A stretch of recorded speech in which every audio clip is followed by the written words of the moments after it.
Oh, hang on. We are live. Just 1 second. 1 second.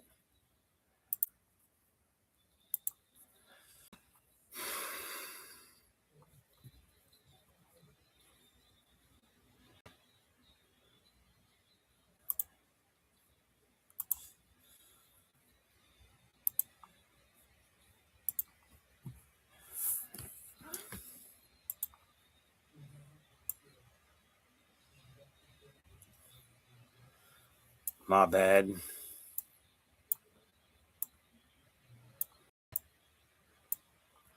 All right. Yeah, we're live. All right. So, yeah, today we got a nice arm wrestling workout today. Workout day today. Today we're gonna do supination.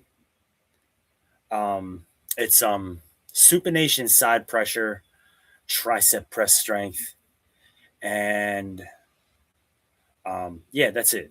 Pretty much supination side pressure and tricep press strength.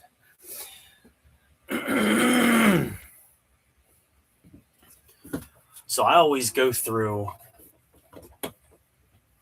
a warm up. We're going to do all the angles. All the angles. So arm wrestling strength is very unique. It's a lot of rotation, a lot of unique angles, strengthening the bones, strengthening the rotational forces against the bones so that the bones can handle more rotational forces.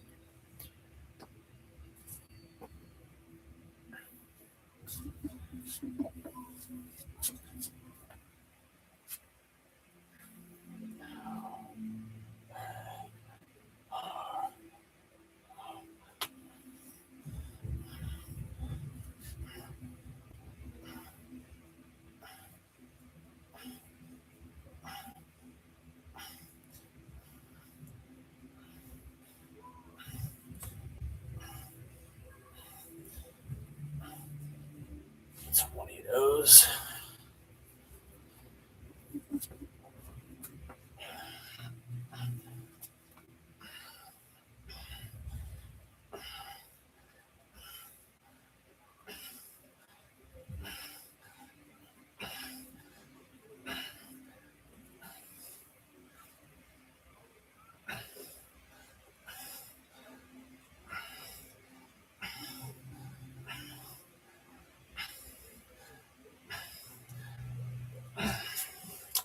So that's supination. All we're doing is twisting it in, twisting it in. That's going to build rotational strength in the forearm and also strengthen the humerus bone in the arm here because we're creating rotational forces on the bones, and that's what we need. So we're strengthening that. We're going through all the angles. So I did supination. Now we should do a little bit of side pressure and then tricep. So side pressure is pretty much just straight to the side. This, just side pressure.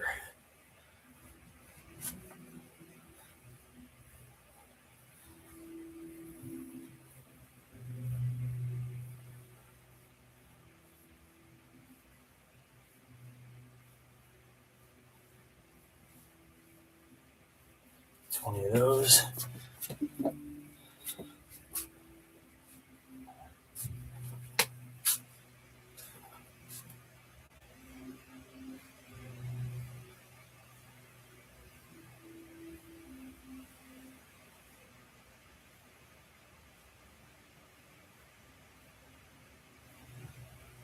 Any of those. Now, tricep. Pretty much today, we're focusing on inside strength. This is going to build up really powerful arms. If you want strong, powerful arms, You're going to look strong, but you're also going to be strong. You're not just going to look strong. This is bringing everything into you, towards you. We're building rotation, side pressure, and tricep strength on the inside. So this is all inside strength, okay? That's what we're building. Tomorrow will be outside strength. Pronation, which is like this, okay? Cupping. So for the wrist, so we're going to be cupping. We're going to be doing a lot of flexion for the wrist and a lot of back pressure, just straight back, hammer curl style, like this. So you got pronation, back pressure, and cupping. So that's tomorrow, but today is all inside. So I just did supination, side pressure. Now we have tricep. Tricep is like this. It's not a standard bodybuilding style tricep press because we're on an arm wrestling training day. Everything has to be in that form, like your elbows on the table, like you're about to arm wrestle somebody. But we have to mimic that because we're not actually on a table. So it's sort of like this. Pretend your elbows on the pad, or it's going to press like this.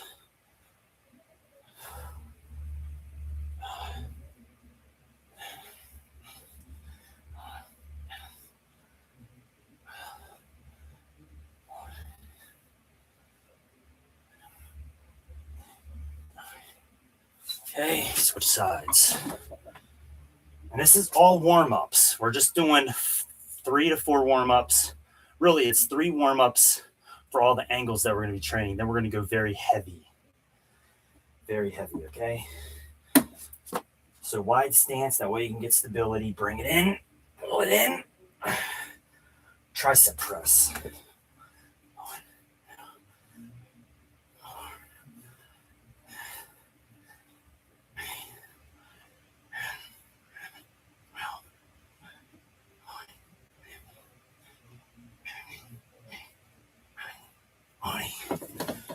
So what I'm doing is this. Okay. Side pressure was this. Supination was this.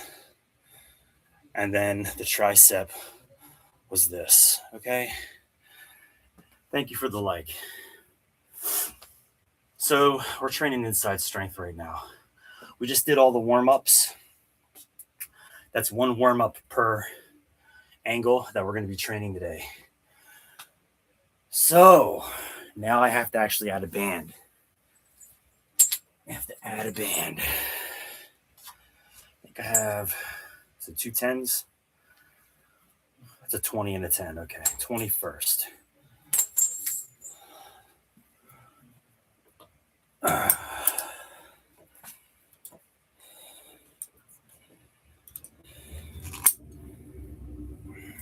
So I do arm wrestling training, not just for the sport of arm wrestling, but because it's an amazing strength to have.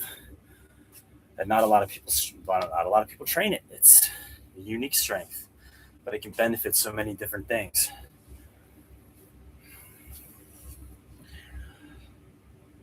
The first exercise is supination curls.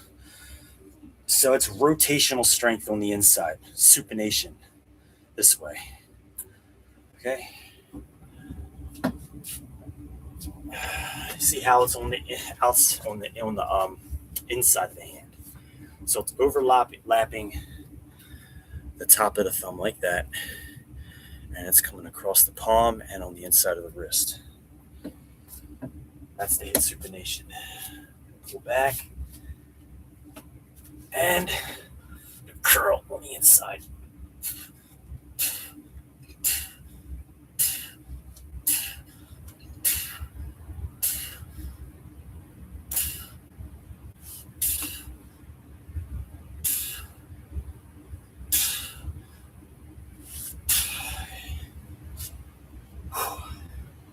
Tend to start. It's pretty good. I actually feel that in my bones. So arm wrestling strength is not just about muscular strength. It's not just about tendon strength. Although tendon strength is very, very important in arm wrestling, even more so important than muscle strength. But bone strength, strength of your actual bones, I would say is either equal to, if not more important than the strength of your tendons. It's at least bare minimum equal to. So your tendons and bones have to be insanely strong, or you're going to wind up breaking something. Especially when you go up against a strong opponent, someone who is maybe stronger than you or equal to you strength. It's going to be, you want them bones to be strong.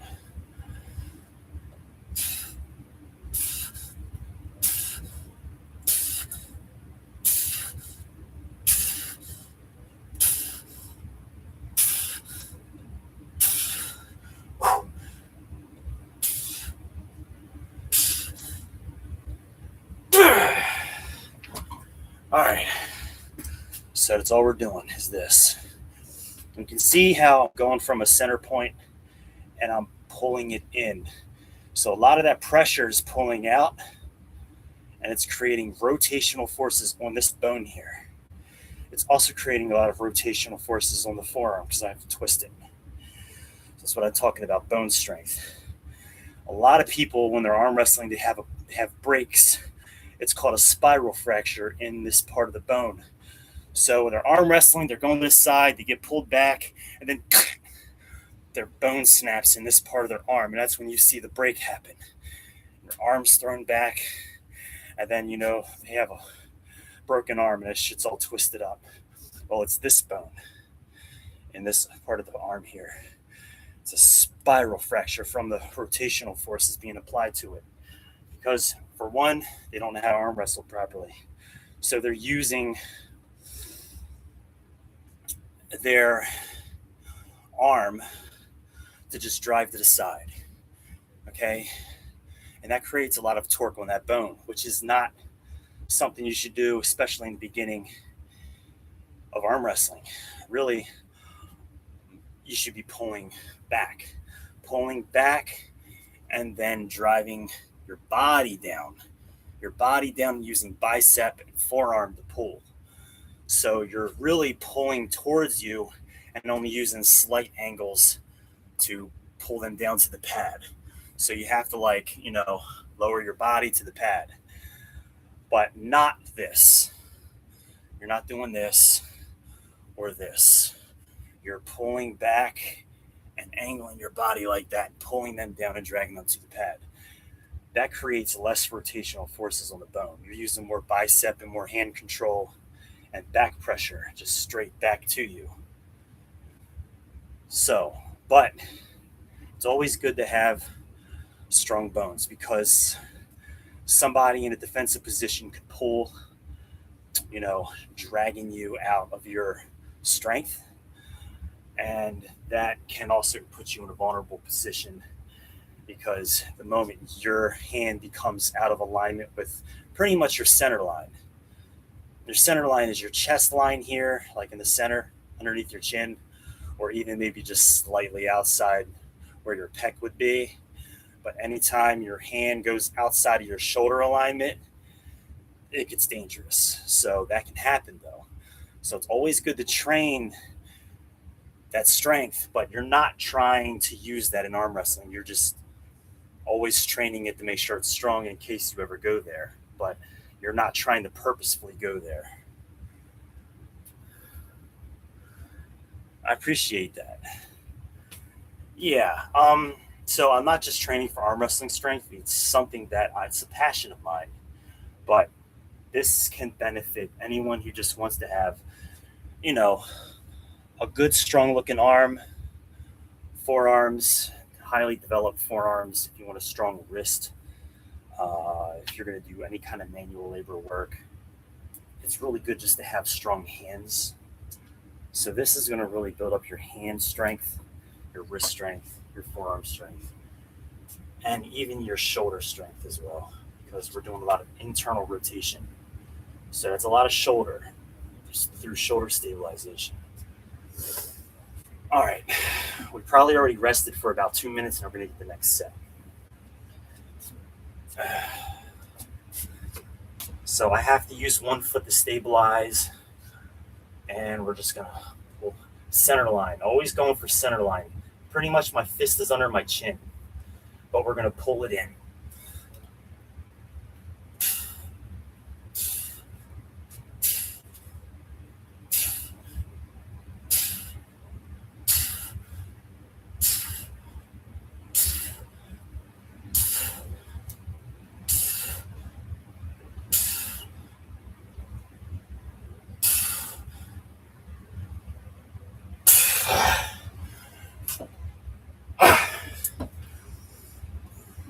So I'll tell you where I really feel that. I feel it in the rotational forces of being applied to the forearm and the bones of my upper arm. Okay. A little bit in the shoulder as well. So we have to use shoulder to drag it in. So the rotational muscles in the shoulder also being used. But it's under the center line of my chin. Chest should really be flat. You don't want to be in an angle like this or too far in. You almost want to be perfectly aligned with it. And it's a short angle. We're not doing full range at all.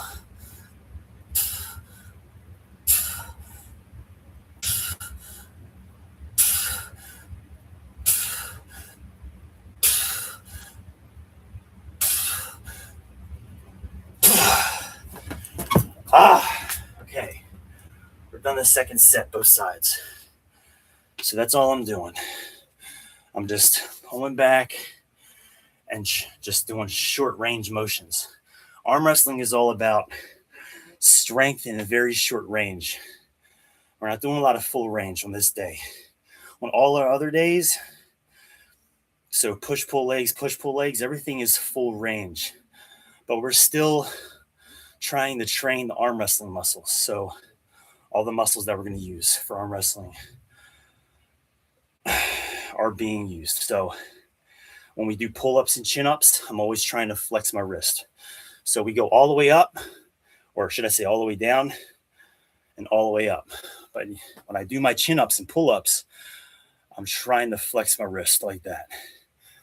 We do towel rows. So we're pulling, we're grabbing that towel.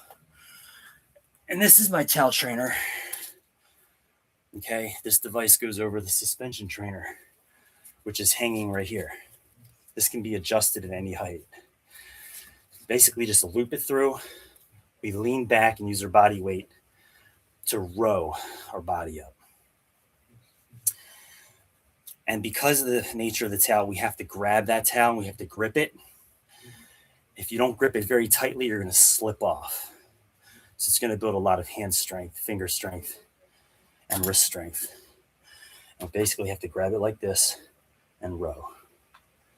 Row, okay?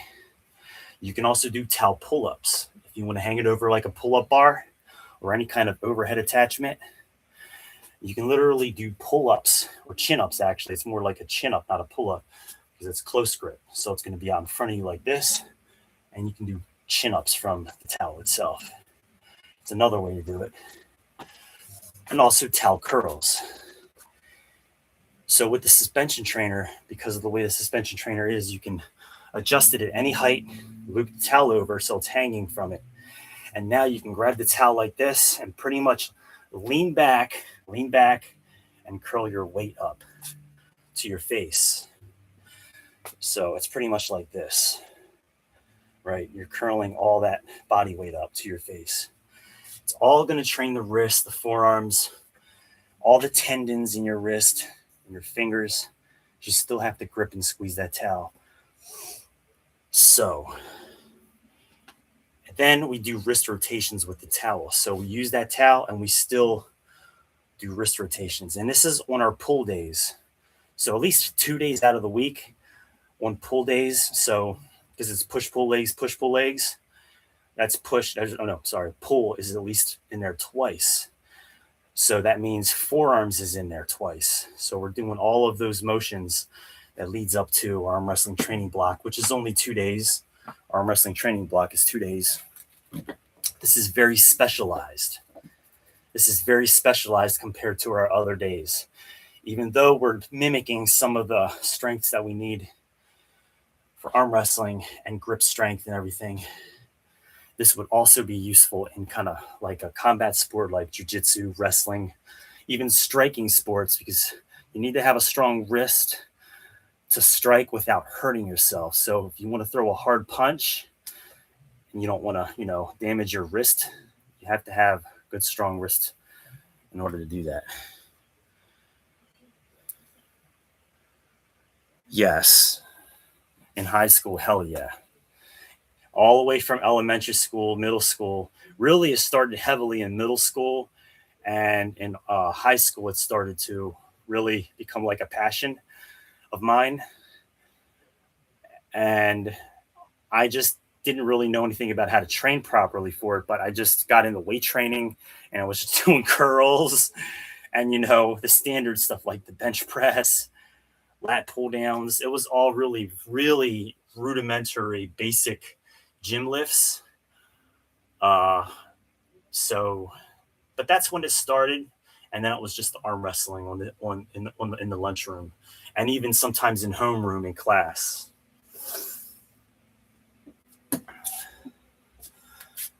But we're going for really specific strength here. We're kind of mimicking our elbow being on the table, pretending the pad is right here, right in front. I'm placing my elbow on the pad. I'm pulling to me, and I'm trying to drag that opponent's arm down, right? And that's all I'm doing.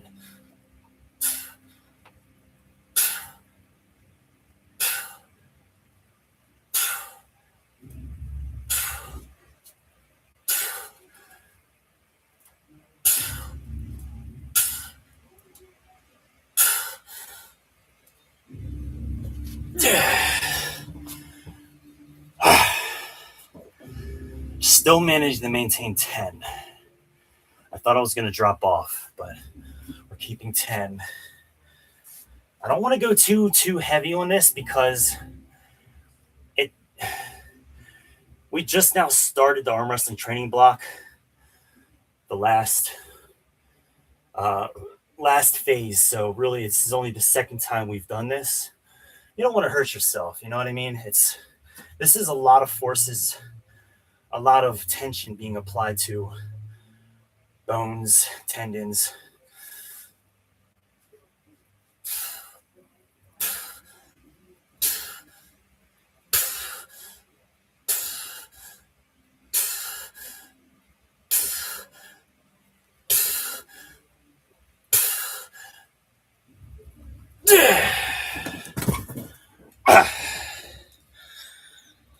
All right. So, recap. I feel it in the bicep a little bit. I feel it in the bone. It's creating rotational forces on the bone. It's twisting the bone like this, right? But that's going to create those almost like little tiny micro fractures in the bone. And then it heals over and that bone becomes stronger in those rotational forces. We're creating tiny, tiny little stresses in the bone, not enough to break the bone, but it's enough. Have you ever seen how Muay Thai Muay Thai fighters train, where they kick the trees? When they strike the tree with their shin, they're creating small fractures, almost like when you crack glass. When you take a hammer and you just crack the glass, you don't shatter it, but you create that spider web. That's basically what's happening with your bone. You're creating that spider web. And then your bones create mortar that fills in those spaces. And it creates a very, very, very strong bone because of the spider webbing that occurs. That spider webbing.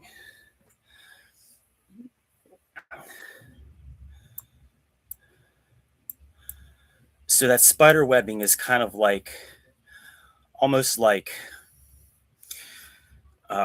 small little cables that you're building throughout your bone that strengthen your bone. Why? I want to turn this off. It's following me again. Hold on. Oh, that's why. Okay. There we go. All right. My bad. My bad. All right. So about the spider webbing. Think of it as kind of like little fibers. Well, you have to create the damage first. So that spider webbing of the bone is the damage. But then your body fills that in with mortar, more bone. But it's almost like with a katana. With when you fold a katana over and you create those folds in the katana, it creates flexibility and strength in the katana. That's why katanas are notorious for being extremely strong, because they're folding that steel over. Well, it's kind of like that, but it's a different effect. It's spider webbing cracks in the bone, similar to cracking glass, but almost like filling those little cracks in with a very strong glue or mortar, making the glass actually stronger than it was before it was cracked. So you could think of it as like tiny little threads of cable that actually fill in your between your bones and makes your bones extremely strong. So I actually feel slight discomfort in my bones right now. It's almost like a little ache. That's how I know I'm applying those torquing forces, those rotational forces on the bone. Because we're going to the side. So all that pressure is pulling this way. As soon as our arm goes from that center line and starts to go in like this, now it's causing this bone to basically rotate.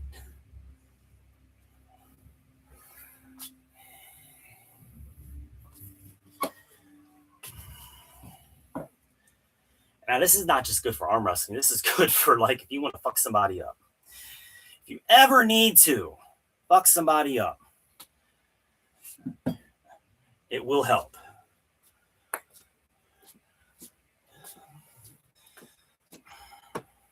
But it'll also help you in your work, your day-to-day activities, especially if you have a very physical, laborious job.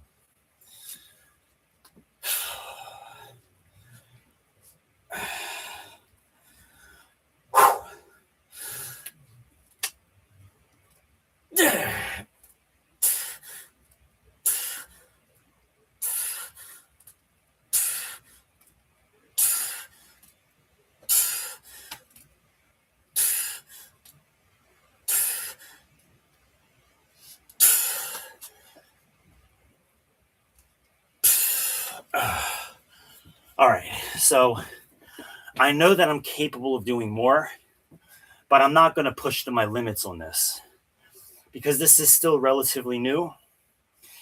We don't really want to go and reach our limit like we do on push and pull days or leg days, because on those days we're training natural motions that body's used to training. Linear paths, the bone and the muscle is designed to actually function in. So like straight up and down like this, you know what I mean? Shoulder presses straight up and down. It's training the primary muscles, and it's training the bones in a natural way that they're supposed to be used. Arm wrestling is very unnatural. You're training angles, inside angles, creates a lot of forces the bones are not usually used to being used. So we don't really want to go all out on this yet, because we don't want to create an injury. So we're sticking to 10, but there's still gas left in the tank. Like, I know I could do more, but we're not going to push ourselves really heavily yet.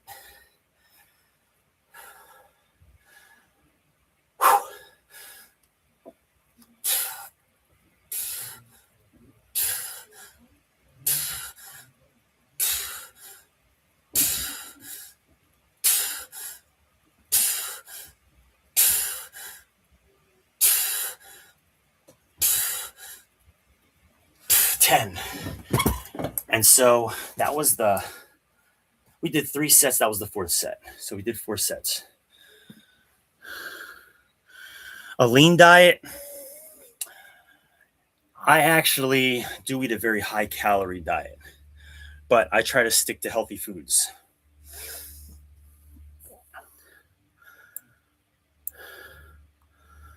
You still there, young wolf?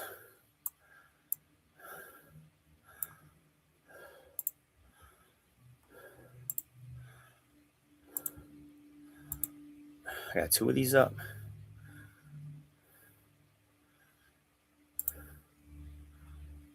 All right. So I don't know if you're still there, young male wolf, but if you are, to answer your diet question, I stick to a very healthy diet, but I do include plenty of fats. But my foods are mostly whole foods. So I eat a lot of salmon, chicken, beef. I eat healthy carbohydrates, potatoes, rice, um, fruits. I also do add fats to my food. So if I have toast, like I usually stick to sourdough. Sourdough is a little easier on digestion. And I do butter my toast. So I'm not afraid of fats. I want the fats for hormonal health. And I also want the omega 3s from the fish, from the salmon, and like sardines for the omega 3 fatty acids. Extremely important for your testosterone, lubricating your joints, brain health, joint health, all kinds of stuff that omega 3s are extremely beneficial for. So I'm always smashing frozen salmon, but you got to make sure it's wild caught. So always get the frozen salmon fillets, wild caught, and canned pink Alaskan or pink wild Alaskan salmon, also wild caught. We smash sardines. We always have some sardines around. Sardines, okay, as a snack. Extremely high in omega 3 fatty acids and just very dense in nutrition. So there's a lot of vitamin D and calcium inside of sardines and salmon, especially the canned salmon. So you're getting your bone health right there. You got the calcium, you got the vitamin D, loaded with vitamin D. Okay, but we eat a very broad, healthy diet. I never go low fat. Never go low fat. Everything is full fat. So if we have eggs, we're always consuming the yolks. We're never stripping the fat out of food. It's just whole foods. Because well, I am on a bulk. I'm trying to gain size, gain weight, gain strength. So I'm not. I don't really want to go real lean, like high protein, low fat. Not really want to do that. If you're trying to cut and you want to lose fat, then you might want to cut some of your fats, cut some of your carbs, and go real high protein. But you don't want to go no fat, no carbs. You just want to go lower fat, lower carbs, high protein. But that's if you're trying to cut and you're trying to lean down. That's not what I'm doing. I'm just in a constant state of bulking right now. Once I get the size that I want, maybe I'll lean down a little bit. But honestly, even though I'm in a bulk stage, I'm still relatively lean. If you can see my abs, that means I'm pretty lean, even though I'm bulking. So anyway, I did do my inside strength for supination. Now we're gonna do side pressure curls. Side pressure curls. Hell yeah.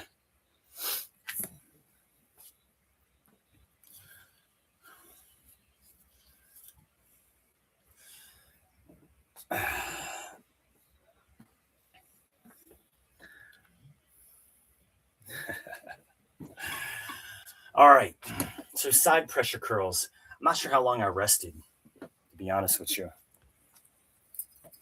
because I've been talking, but it's okay. I do feel my bones. My bones are starting to ache a little bit. And that's what we want. We want a small amount of aching in the bone, because that means we're actually creating those small microfractures that we want so that the bone becomes stronger. All right, so I just want my timer up. I'm probably already close to the 5-minute mark, but in between each exercise, so for example, we did 4 sets already of the supination curls. After you're done all 4 sets, you want to take a 5-minute rest. We'll try to get to full recovery before hitting the next exercise. So next is side pressure curls. This is also going to hit that bone here, but hits a little bit less of the wrist, and it focuses more on the actual bone itself. And some bicep. It also hits some bicep.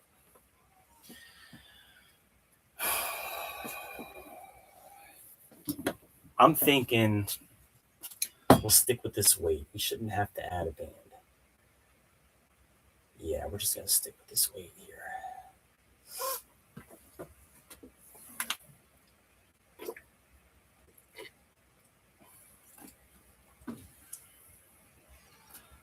So this is what the side curl looks like. It's kind of like this.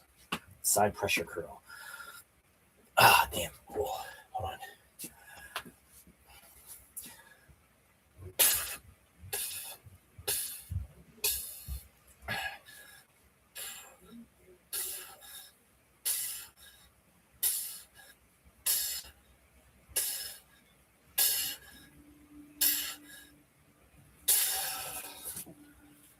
Hey.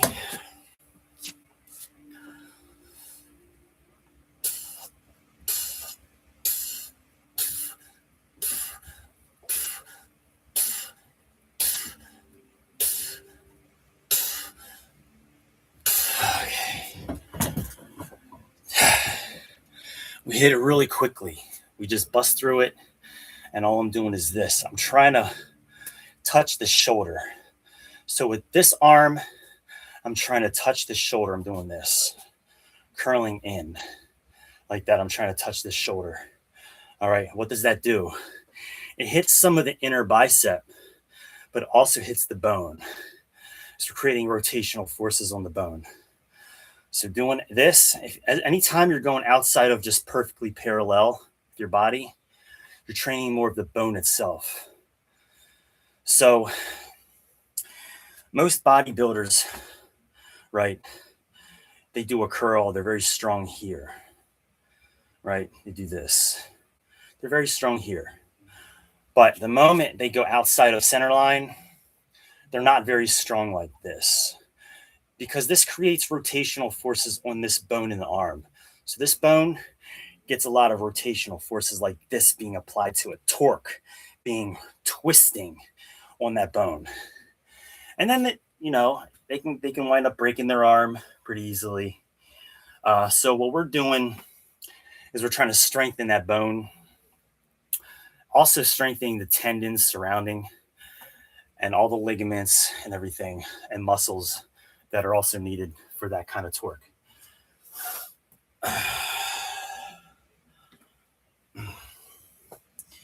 So I'll say right now, my bones are actually aching. I have an ache inside of the bone.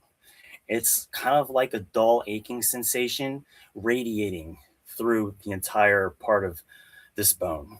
And that's what we want. We want a radiating kind of a dull pain, almost like a small throbbing sensation in this bone. But it will heal and it will become stronger than it was before.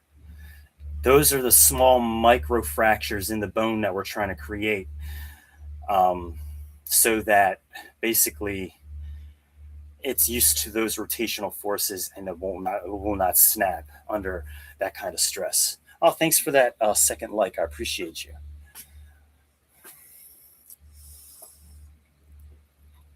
So we're probably done with our rest. Now we're going to get this next set. All right. Next set, baby. Here we go. So we're going to try to bring this arm to this shoulder. We're trying to touch this shoulder.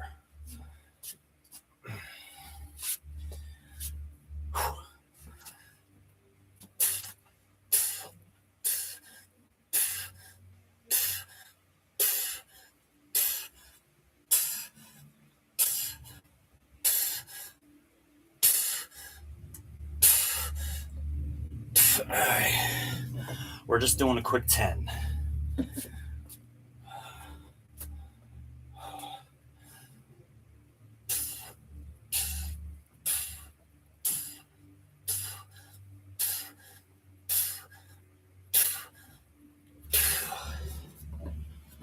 All right, second set done. All right. So I feel that we're doing exactly what we want to do. Okay. We're accomplishing our goal here. We're accomplishing our goal. All right. So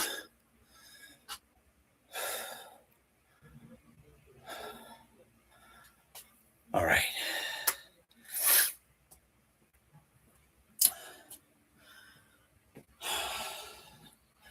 I'll tell you what though. Once we're done with this cycle, we're already working our way towards the end of the second 10-day phase. All right. So what does that mean? It means we only have 2 more 10-day phases to go. And then we have a deload week and then a 5-day complete rest. Basically, during this 40 days of training, we're training all of our primary muscles and we're also training the arm wrestling strength muscles. But once we're done, we have the deload week, which is like a cool down. It allows our body to recover while initiating active, like we're still training, but at a very low intensity. And that's 10 days of that. And then you have 5 days of complete rest where you do nothing. Then you loop it back around and you go back to the first 10-day phase and you do another 55 days of training. So each cycle is 55 days, but that's just with the very first 10-day phase till the very last day. So when you start back at the beginning of the first 10-day phase, you're not going all the way back to the beginning of the entire program. You don't want to go all the way back to the very beginning because it's too beginner level. You've already advanced to a high level. You don't want to go all the way back to the very beginning. So you just go back to the first 10-day phase. And then you do 55 days and you loop it back around, do another 55 days, loop it back around, and you keep making progressions each time. So your goal is to always try to make it a little harder each cycle. But we're going to become like a fucking, I'm telling you, the body is going to become like fucking steel. We're not just building big muscles. This isn't a hypertrophy program. This isn't about building muscle. This is about building functional strength. That's what this program is. It's pure functional strength, and you will build muscle, but you're going to be lean and dense, and you're going to be more like an athlete. You're going to look more like an athlete than, say, like a big, bulky bodybuilder. Because we're going for low repetitions. We're going for a lot of calisthenics type strength. So we're going to get that functional strength. And we're training everything. So we're not leaving anything untouched. All the muscles get hit. The lower back, the glutes, the hamstrings, the quads, the calves, your entire upper body, chest, core, shoulders, triceps, biceps, forearms, everything gets hit. But we hit it in a way that builds functional strength so that we can move. We're still agile. We're still functional. We're not, clunky, just big, heavy, muscular. It reminds me of this video that I saw of, what's his name? A very famous bodybuilder. He's the top bodybuilder in the IFBB Pro. He did a sprint. So he sprinted and he wound up pulling a fucking muscle because he's not designed to do that. He doesn't train for that kind of stuff. Now, we're not necessarily training for sprinting, but would we be more functional in that kind of effort? Yes, we would be, because we are lighter. We have more strength relative to our body weight. So we would actually be able to run and sprint. Would it be a good idea to practice sprinting if you're going to sprint more often? Yes. You want to include that in your routine.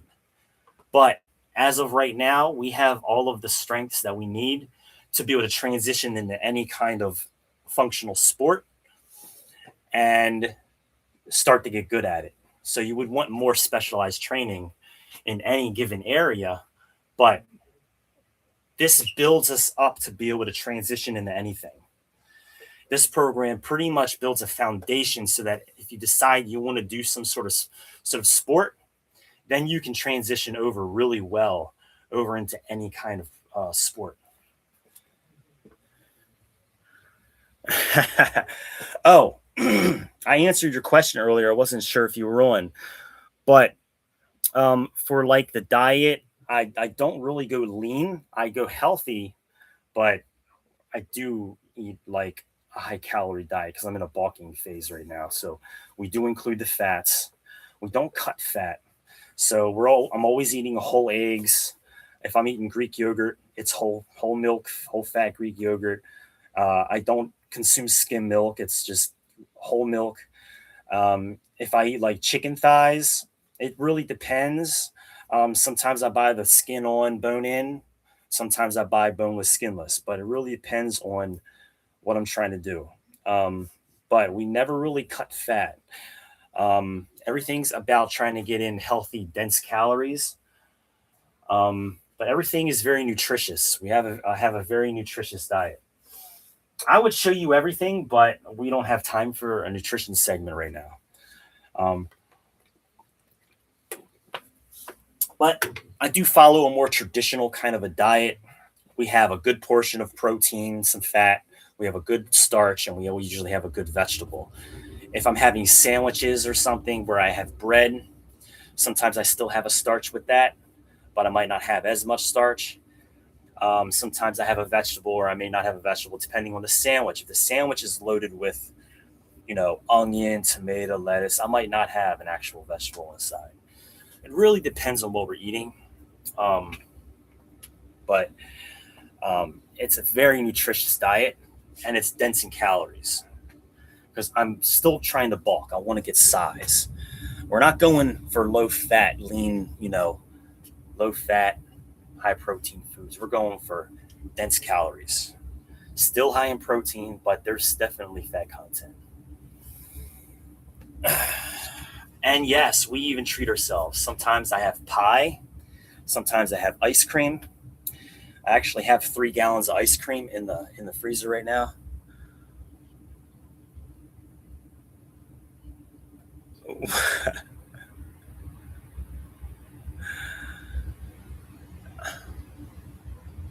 And I'll watch your biceps. Well, so um, I mean, we're getting gains. We got some abs, even though we have a dense diet. High in calories. I'm still not losing a lot. I'm not gaining a lot of fat. I do have cardio in my routine, so I bike a lot. I ride a bike, um, sometimes 5 days a week, sometimes up to 7 miles, 7 miles a day, 5 days a week. That's a lot of cardio. I want to have a good cardiovascular system. As I get older, you know what I mean. I'm 40, so as you get older, it's really hard to maintain heart health. So I'm really focused on heart health as well. Even though I'm in a bulk, I'm still doing a lot of cardio. I also go rucking. So what I'll do, rucking is basically hiking with weighted gear on. Rucking is hiking with weighted gear. So you could do it with a weighted vest. Put a weighted vest on and go hiking for like 3 miles or whatever. Or you could put on a weighted backpack. It's a backpack with gear in it. I have 50 pounds. I usually just go rucking with 50 pounds. And I might do that once or twice a week, but I'm usually biking a lot. Um, so I get a lot of cardio in, keep that in mind. Even though I'm eating a lot of calories, I do a lot of cardio. So that could be a part of the why I'm so lean. Yeah, appreciate that. Um, way past my rest period. We got to get to it. So just focus on what I'm doing here, and we're gonna get through this training segment here.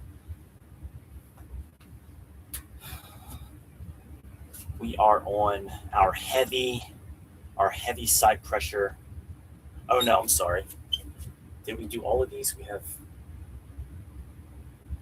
two more. We still have two more to go, I think. That's crazy. All right, I got distracted.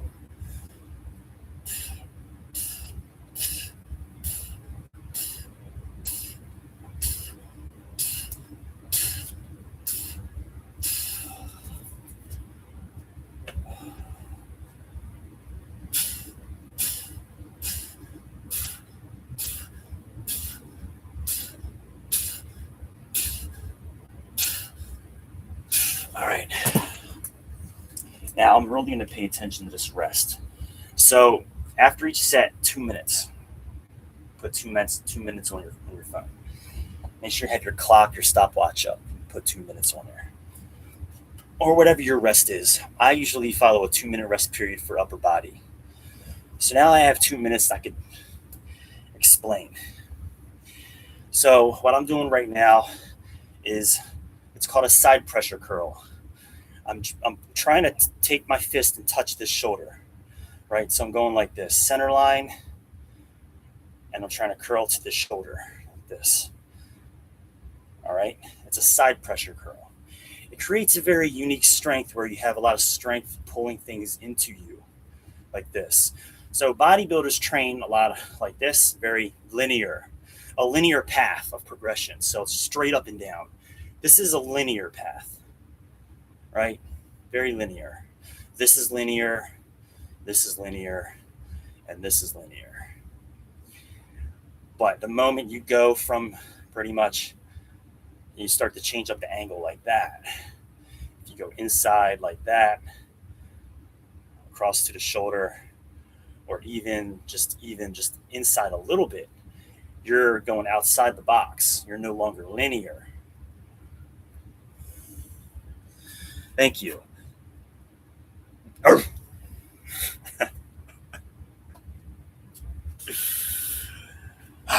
So we're always going to be doing the pump checks. Make sure you subscribe. Usually after each good exercise, we always do a pump check. Always.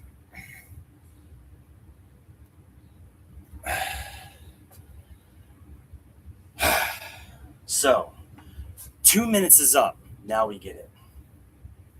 This is the last set of the side pressure curl. Then we move to the next exercise.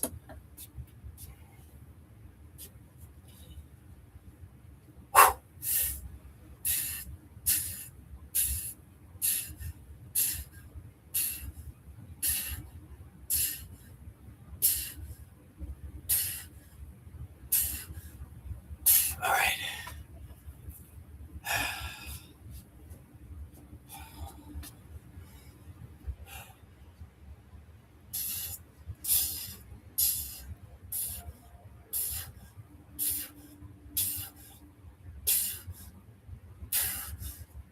Yeah.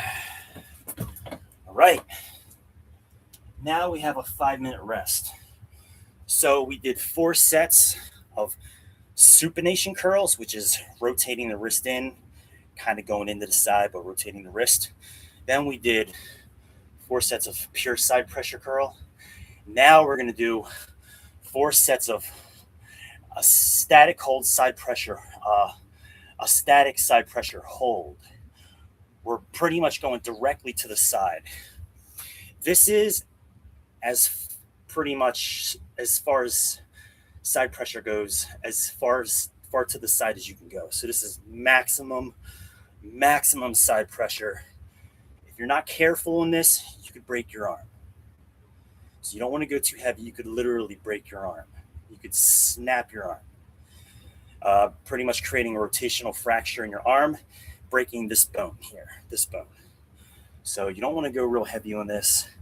We're going for time under tension.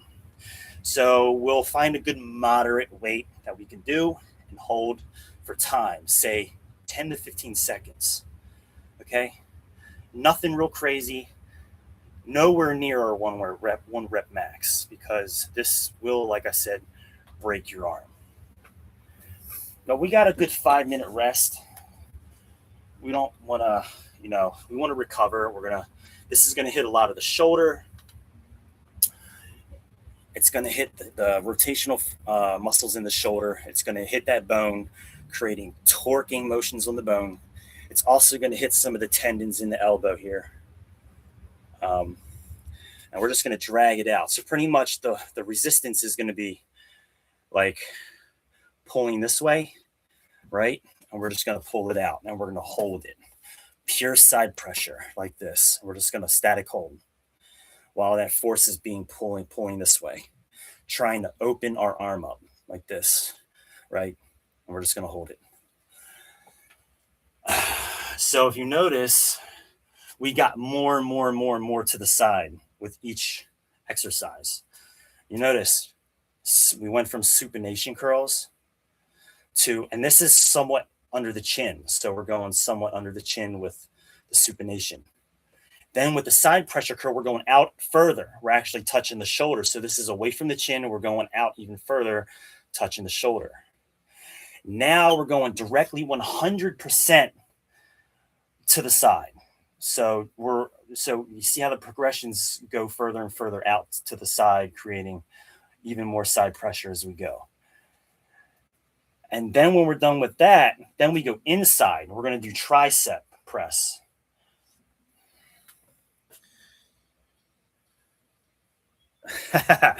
Yeah, I think so. With the way we do push-ups, that would really benefit a lot of the boxing movements. With the way I actually do the push-up. But it would still be good to have a heavy bag down here. Start punching the heavy bag. That would always be a good thing. I thought about doing that actually. That would be great cardio, even if you're not gonna, get into professional boxing. Just having a heavy bag to really get that striking power, to burn the calories, would be a really good thing, not just for your cardio and burning calories, but also if you ever did get into a fight, you'd have a pretty good punch. Now, I wouldn't make you a professional boxer. Don't get me wrong. You wouldn't be a professional boxer just because you know how to hit a heavy bag. You got to actually have good dodging, good. You have to be able to bob and weave. You have to be able to block. You have to have good accuracy when you're striking too. So as a boxer, you definitely want to have good accuracy. So they tend to strike moving targets a lot. So that speed bag, there's different things where they use the trainer uses the pads on their hands, and they'll move their hand. Boxers got to hit the pads. So that creates that eye and hand coordination so that you have the speed and accuracy to be able to strike a moving target. So just striking a heavy bag down here in the basement isn't going to really make you a good boxer, but it will give you a strong punch. So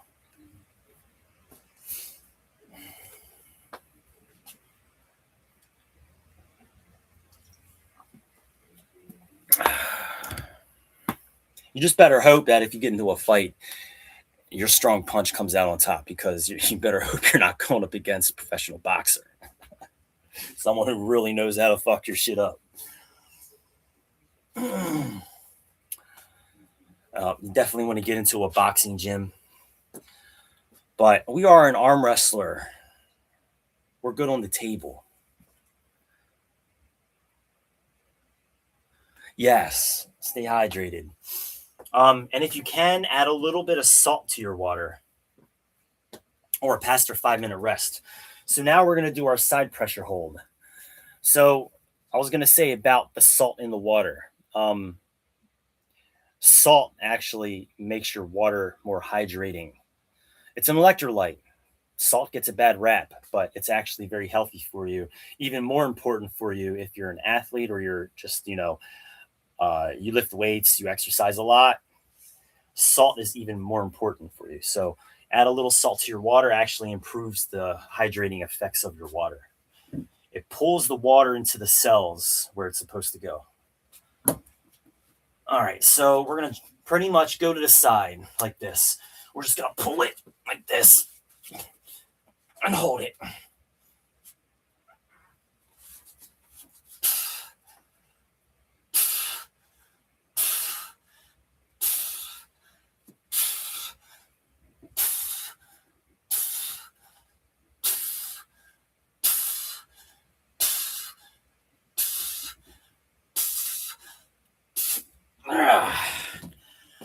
Oh, I feel that twisting my bone. That's beautiful. But it's not to the point where it hurts, but you can feel it. Okay. Get in a position.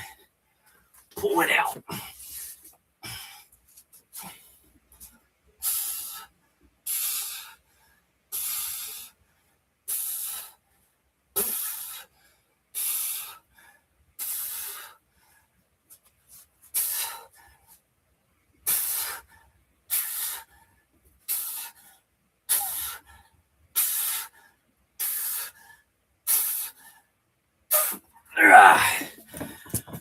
Oh.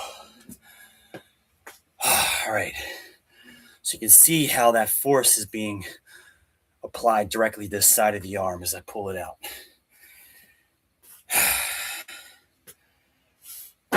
2-minute rest. We have 4 sets total. Each exercise is 4 sets. 2-minute rest.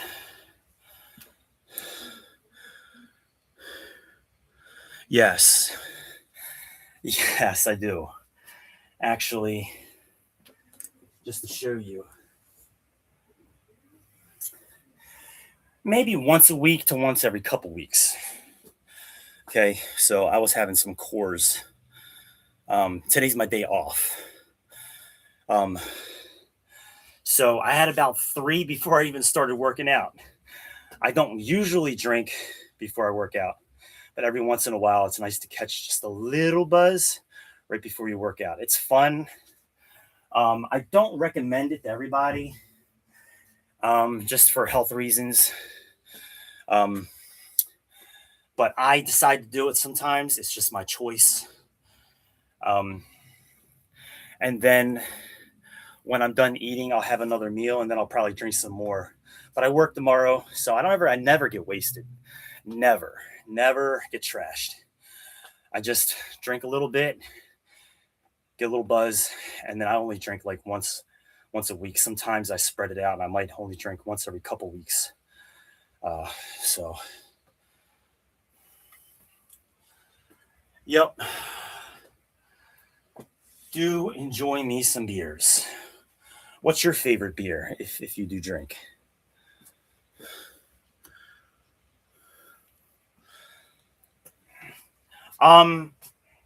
Maybe. I mean, I might be fast. I train for strength, power, and explosiveness. So I don't train for size. I don't train like a bodybuilder. We train for functional strength, power, explosiveness. Also mobility, the ability to be able to move.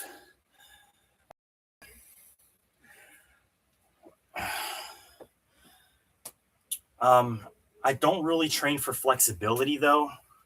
A lot of people like to stretch or they have stretching in the routine. I don't stretch. I really don't stretch. It's very rare that I ever stretch. But I do love deep massages. Like after a good training session, if you have a sore muscle, a good massage in that area. So any kind of deep tissue massage, or like a good like hot and cold bath or something like that. Hot and cold therapy is really good. So I love recovery methods like that, but I don't really stretch because stretching lengthens the muscle and it lengthens the tendons. And that's not very good if you want explosive power. It's good if you want, flexibility. This is why Kung Fu people don't train flexibility because a lot of their movements are very short range, explosive movements. So a lot of punches that are very fast and powerful, they want their tendons like steel. They don't want them like elastic bands that can stretch. They don't want their muscles like elastic bands that can stretch. They want them like iron pistons. You know what I mean? So when you stretch a lot, you're turning your muscles into more like a very flexible elastic band that can stretch. But you're minimizing its ability to be able to create a lot of force. That's why Kung Fu people and a lot of martial artists don't do a lot of stretching. Um, I'm pretty sure Bruce Lee didn't do a lot of stretching. I'm actually nearly certain that Bruce Lee didn't do a lot of stretching. He did do some stretching because he had a very high kick. So if he wanted to be able to perform like some of those splits that he could do, he would stretch for that. But if it was outside of like just something he was doing for range of motion, he didn't really stretch unless he wanted to be able to perform a move that he needed to be able to stretch for.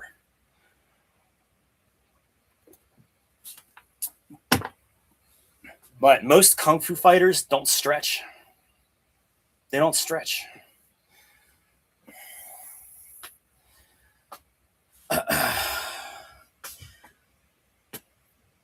All right, so oh yeah, we got to get our next set. All right, so here we go. So that's just my theory. I would think that Bruce Lee trained for explosive power and he only stretched certain parts of his body so he could do, like a split, a split high kick where he could pretty much raise his foot up above his head and do that, touch the ceiling basically with his foot.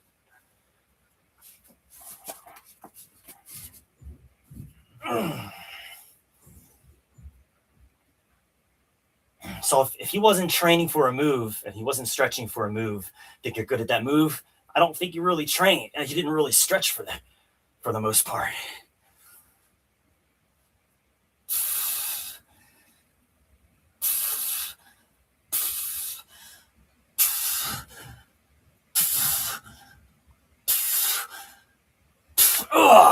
Whoa.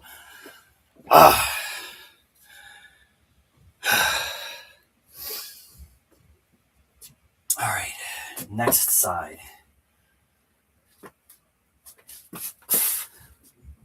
Yeah.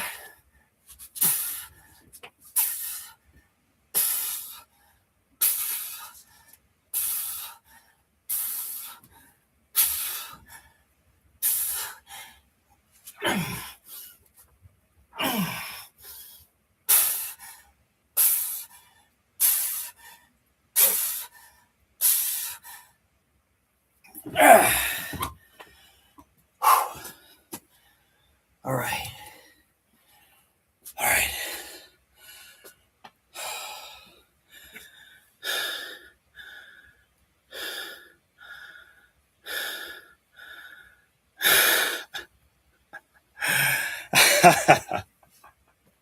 I appreciate that. I'm 40, so I appreciate that. I do have the salt and pepper going on in the beard. I appreciate that, though. I've been called a silver fox multiple times.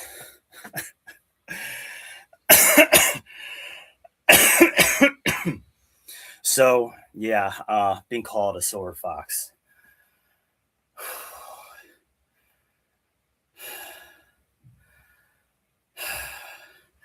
So I appreciate the compliment.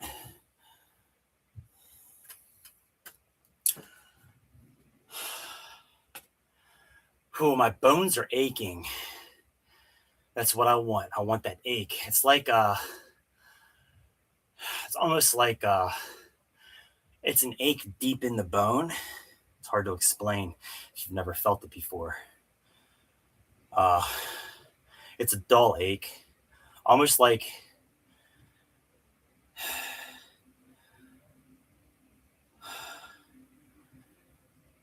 It's really hard to explain, but it's definitely a dull ache, almost like if you had a headache, right? But in the different area. So it feels kind of like a headache, but not in your head, in your arm.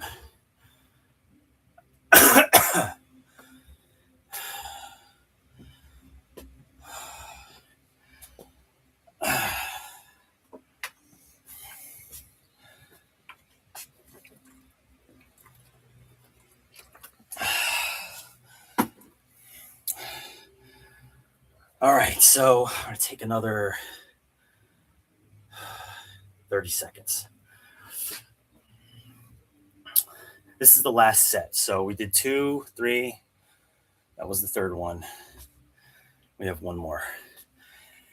And after this, we have, what time is it?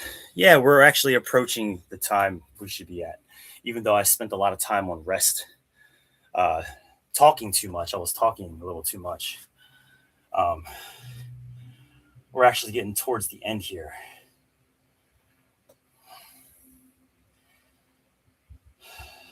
All right, let's get it. So like I said, we're dragging it directly to the side, okay? The pressure is almost completely to the side. This is going to create the maximum amount of rotational force on this bone here, in this arm, where your bicep is. Just going to drag it out and hold it right here.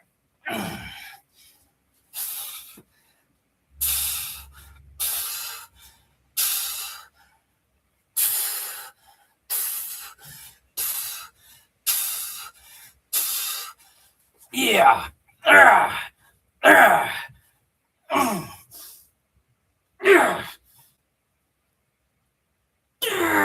Okay, let's pull my arm out. All right.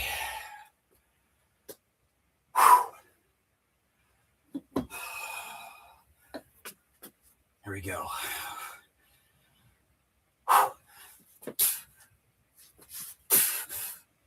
Yeah.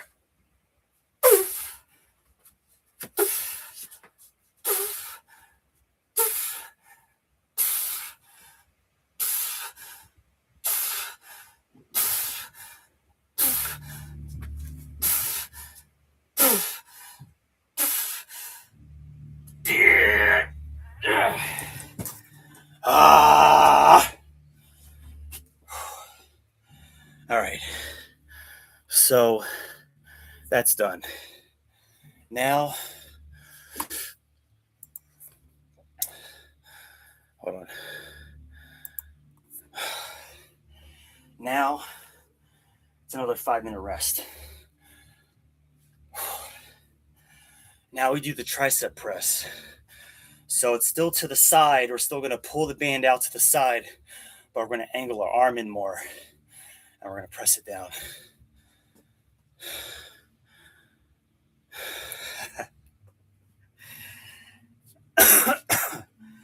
Thank you.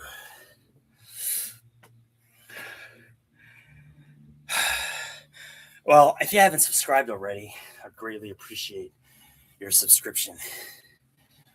There's a lot of good value coming. And another thing, we switched from a 7-day week. So we switched from a traditional 7-day training week, which is push, pull legs, rest. That's 7 days, to a 10-day training week.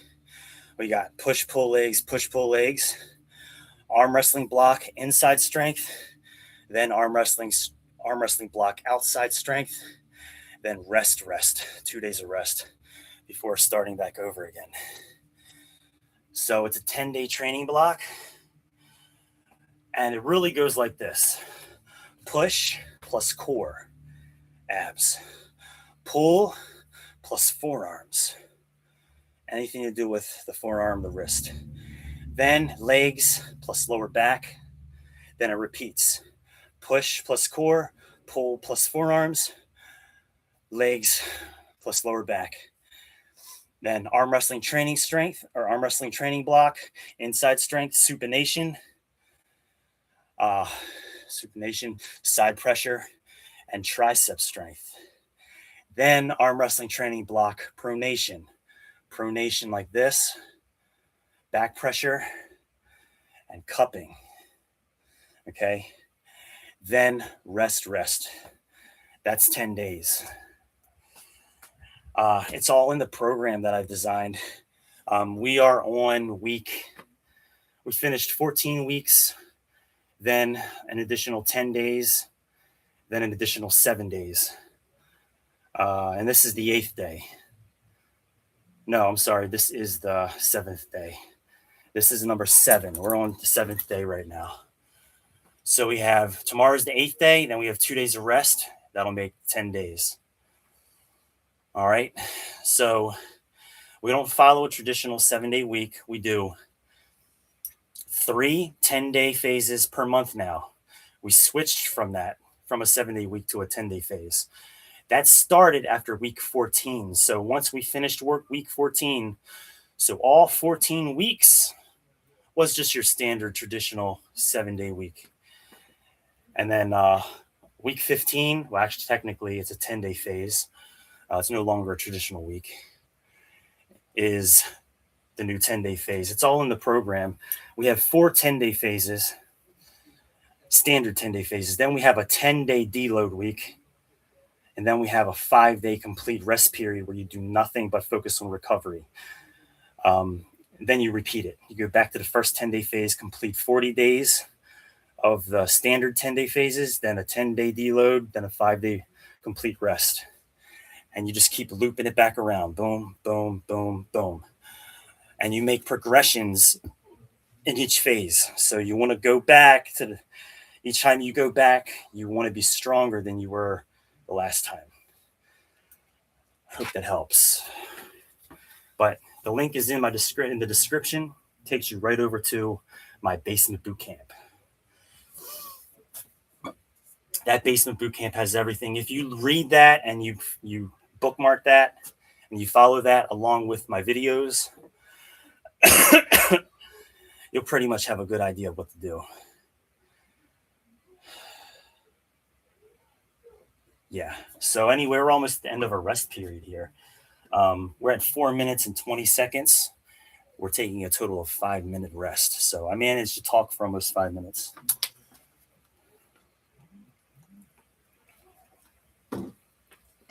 And this is what the tricep press looks like. It's almost exactly identical to the side pressure hold where I'm holding it, but I'm just going to go inside more. And we're going to do a small press. It's a short range press. We're only pressing about 4 to 6 inches of a movement. We're not going full range. It's a very, very short range movement. We're just going boom, boom, boom, boom. Short range. Short range. Here we go. Pull it in, pull it out.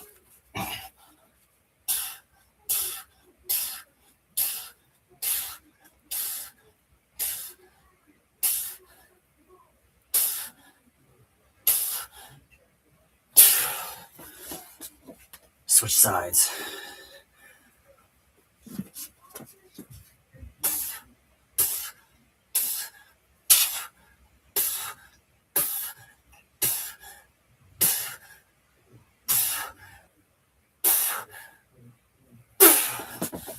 So I'm doing this. I'm just doing this. Right? We're going from here to here. All right, 2-minute rest. We have 4 sets of this, and then we have pure internal rotations. So we're going to do some internal rotations as a finisher. I'll show you what they look like.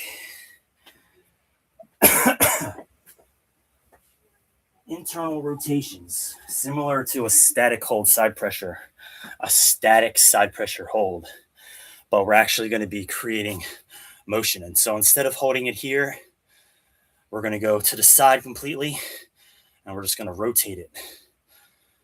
So the band tension is going to be coming from this side like this, and we're going to pull it in.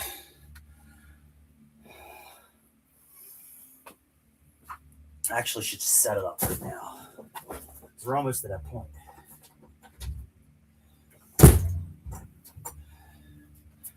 Actually need one more band. We're gonna add the yellow band to it. We're gonna add this band to it.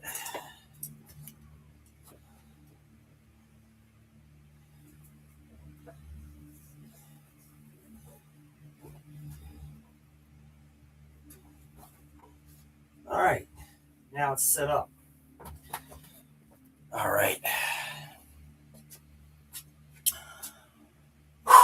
All right. So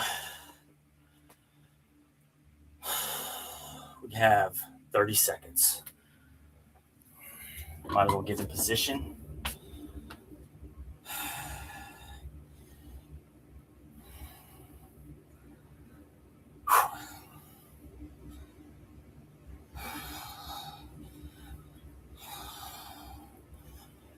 Here we go.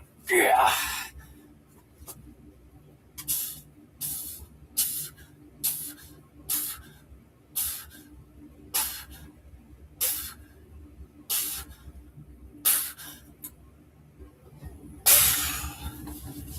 Hit a sticky point there. That's how I know. That's how I know I'm pretty much reaching my max right there on that one. Once I hit that sticking point. On here, like this. Pull it in.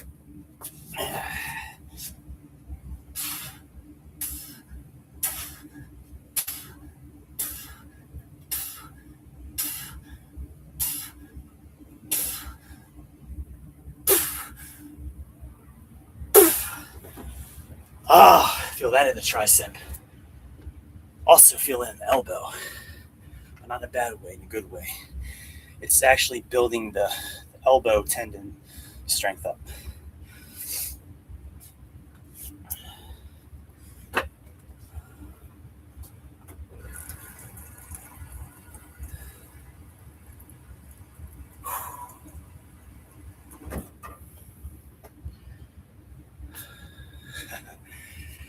All right. 2 more sets to go. Oh, I forgot here.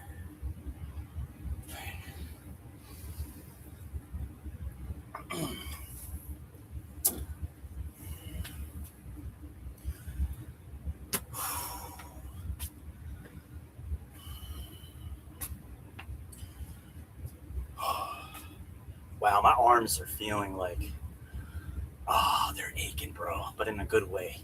That's how I know I did it. I did what I needed to do. My arms are like throbbing a little bit. It's a different kind of sensation than a standard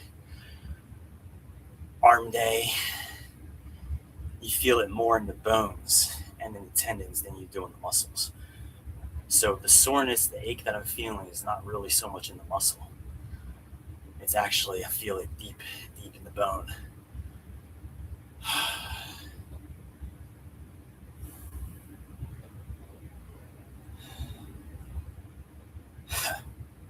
You have to experience it to know what I mean.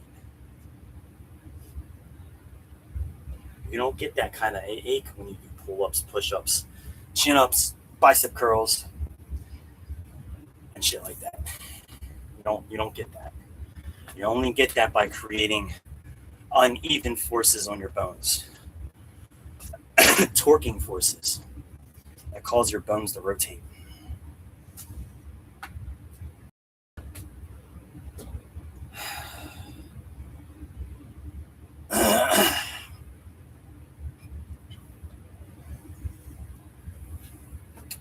So we are on, we did 2 sets and we still have 2 more. All right, we're gonna get it now. We're almost at the end of our rest here.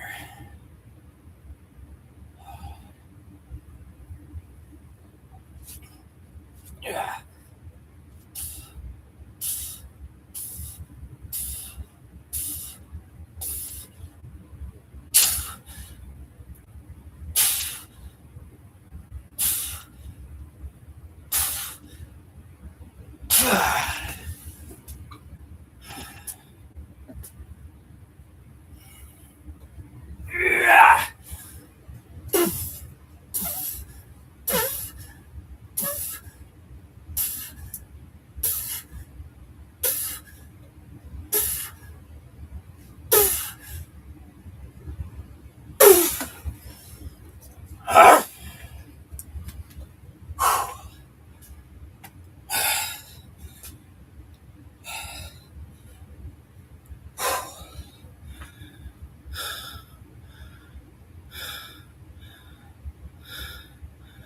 You like Coors?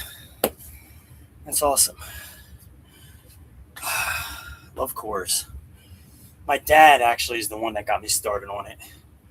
And I like experimenting with different beers, and I always, like trying new things, but I still tend to come back to Coors for just general like drinking.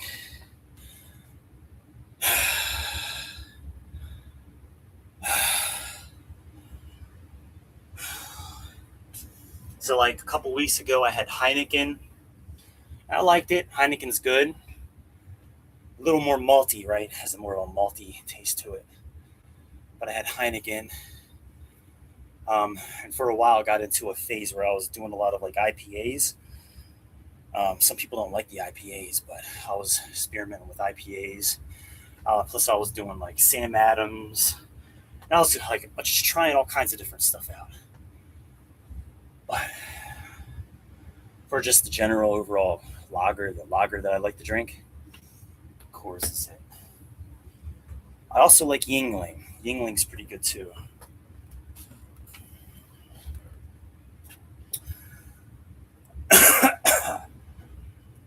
But I tend to stick to Coors because I don't know. It's a good price and it tastes good. I like it more than Budweiser or Bud. Yeah.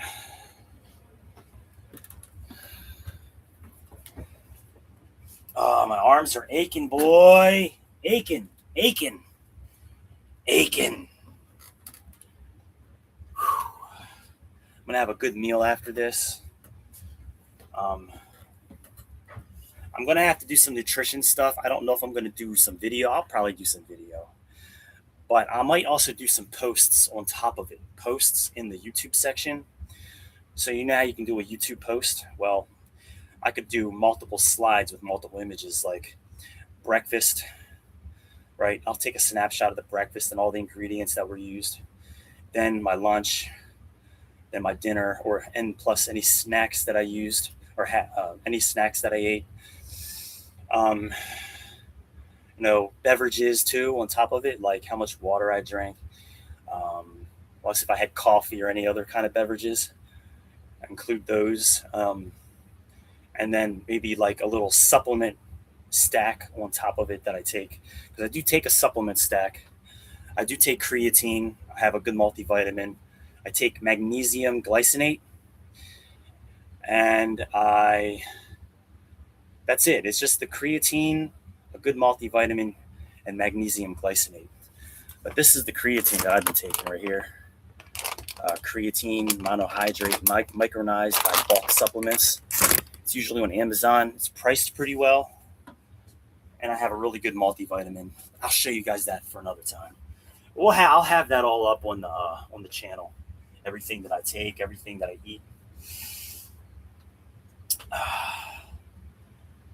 Yeah, we'll have it all up there.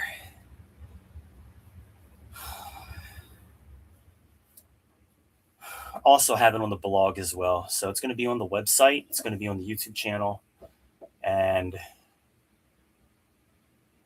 maybe even on Facebook. All right, let's get this next set. This is the last set, baby. I'm going to get the nice hard pull on this one.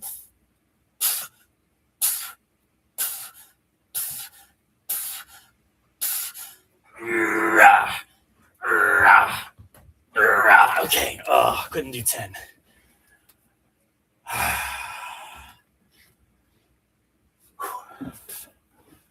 Last one.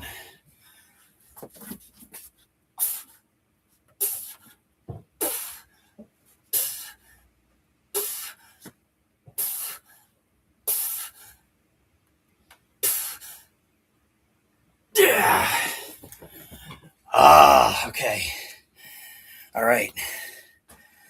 Now we're pretty much done with all of that. Now we just have one exercise to go. That's the internal rotations. We're going to take a little break. Not 5 minutes. I don't know if I want to do 5 minutes. I don't know. 5 minutes or Yeah, fuck it. We'll take the whole 5-minute rest. So now that I have a 5-minute rest, I'll show you the supplements. So you saw the creatine. It's just standard creatine. You don't have to get this brand. Just get some creatine monohydrate, preferably micronized. So you want it to say micronized on there somewhere. I think mine says it on the back. Well, anyway, I thought it said it on there, to be honest with you. It actually does not on the bag. It said it on, when I bought it on Amazon, it said micronized on the freaking thing. But this doesn't say it. Wow, it doesn't say it. That's bullshit. Anyway, creatine monohydrate, regardless, get creatine. Then I take a good multivitamin. This is the one I take. It's methylated. It's also CGMP certified, lab tested, and made in the USA. So that's important. You don't want to fuck with overseas. You don't want to mess with, you really want that CGMP stamp, that third-party tested, lab tested on there, and made in the USA is really important. This also says GMO-free, so it's also GMO-free, but if it doesn't have GMO-free on there, it's fine. Just make sure you have at least the other three. That's important, but that's the methylated multivitamin that I take. And then I take magnesium glycinate. So it's not your standard magnesium. You don't just want to buy any magnesium, because there's magnesium oxide, there's magnesium citrate, there's magnesium glycinate, and I'm sure there's some other forms that I'm not thinking of. But magnesium glycinate is the most bioavailable form. It's the active form of magnesium, and it's really good for sleep quality, hormone health. So it's going to help with your testosterone as a man. Along with the zinc, there's really good zinc in that multivitamin. So the reason why I bought the magnesium glycinate is because it's not in the multivitamin. There's a little tiny bit of magnesium oxide in the multivitamin, but for some reason they don't really put it in there. And I read about why they don't put it in there. It's because it takes up a lot of space. So they had to put what they could in the multivitamin. So, basically each capsule takes up a certain amount of space. I mean, each capsule has only so much space in it. So they actually had to exclude the magnesium glycinate, but that's why they have separate. But the zinc in here is very good. It's the picolinate version. It's how I forget how to pronounce it, but it's zinc picolinate. Zinc picolinate, that's the really good form of zinc. So magnesium glycinate, along with the zinc picolinate, both together can help boost your testosterone naturally. Plus, you got all the other vitamins and minerals in here, and it's methylated. Look up and do research on methylated multivitamins and why they're superior to standard multivitamins. It's all about methylation, okay? All right. We're almost at the end of our rest period here.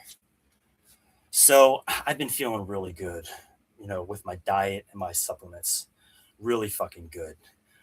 I mean, I feel better now at 40 than I did 5 years ago. And I was training back then really heavy, really well. And if you haven't already seen my transformations, if you go to YouTube, my homepage, you scroll down at the bottom, you'll see a couple posts down there. Down there, you'll see where I started about 5 months ago. I lost everything. I lost all my muscle, all my gains that I had built and worked so hard for over the years. I lost everything. My body weight dropped down to 148 pounds. And now I'm almost 180. I gained almost 32 pounds of muscle. I gained almost about 32 pounds of muscle. So that's pretty freaking insane. In 5 months, 32 pounds of muscle. But it's not quite 32 pounds of muscle. It's more like 28, maybe 28 pounds of actual muscle. But still, that's a lot of muscle for a natural in 5 months. But everything has been dialed in. Everything has been on point. The nutrition, the training, and my recovery has been absolutely on point.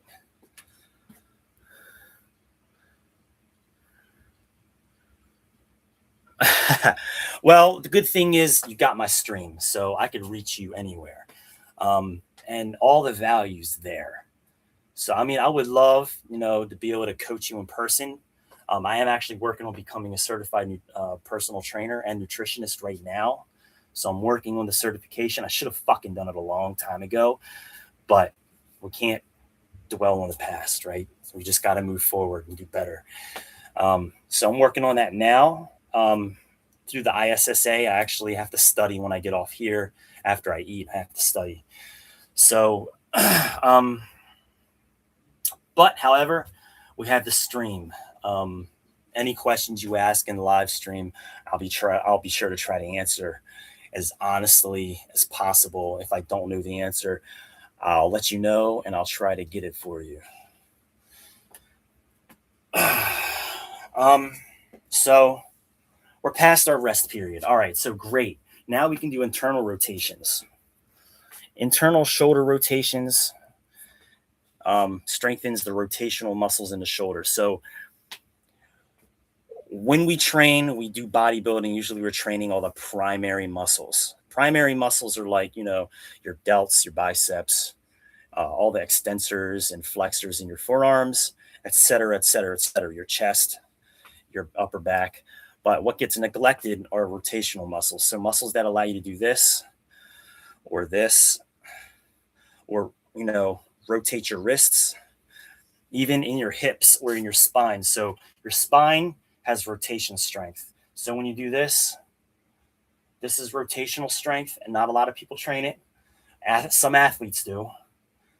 You also have rotational muscles in your hips. So when you do, this is like, abduction, induction, abduction, but you can rotate your foot. So not a lot of people train that, but usually it's not something that you really need to focus on. However, usually for upper body, it's just this, this or this. Also, rotation of the spine. So we're going to train all that. We are actually hitting some rotation of the spine just by stabilizing this. So because this force is pulling us this way, it's going to pull my whole body this way. That means I have to tighten my entire core up just to stabilize it and to hold it. So we're hitting some stabilization in the core. Some rotation of the core just to hold this in place. But really, it's all about the shoulder. So I'm really trying to focus on the shoulder.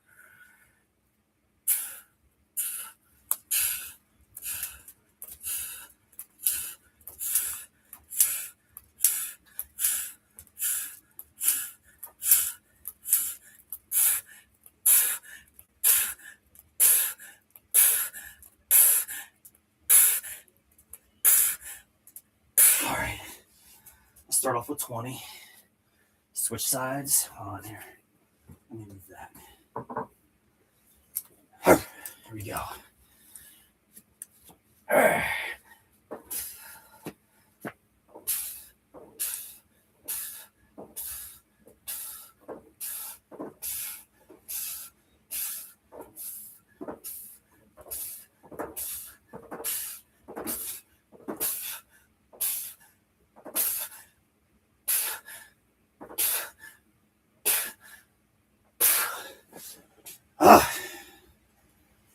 This is a finisher. So, as a finisher, we're not going super heavy on it. This is more about getting the reps in than going really heavy.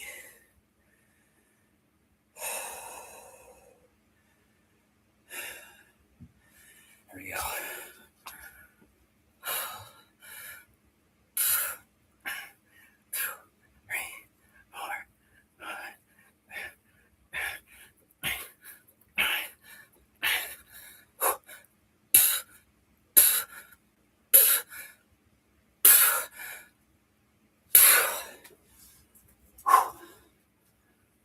We're only doing 3 sets each, I think. I have to double check.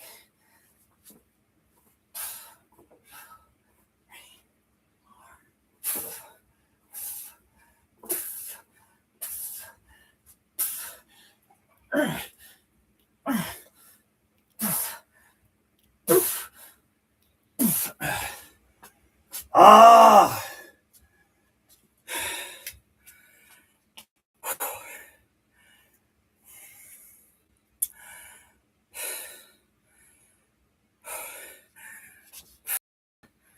All right, right here is good.